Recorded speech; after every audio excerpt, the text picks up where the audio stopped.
一上香。前程参拜观音文化祭，不止姚文智来踩点，对手也来凑一脚。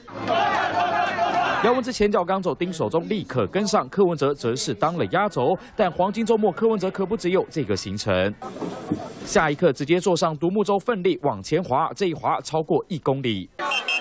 接着又玩变装踩街游行，超级热闹，要拼选战的各自尬唱。虽然3个人都巧妙避开不强碰，但选前辩论会，柯文哲可终于点头要辩论。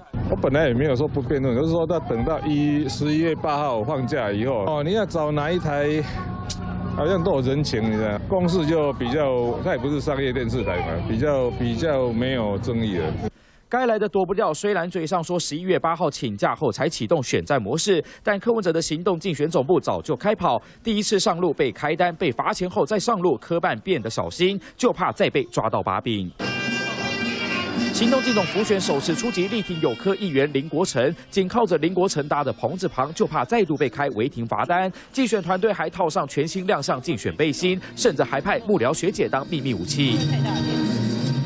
见到学姐，民众争相同框拍照，人气超级旺。要拼连任，柯文哲表面上很淡定，但竞选团队另一头当起分身，一刻不得闲。3立全网当冯哲凯、朱小组台北报道。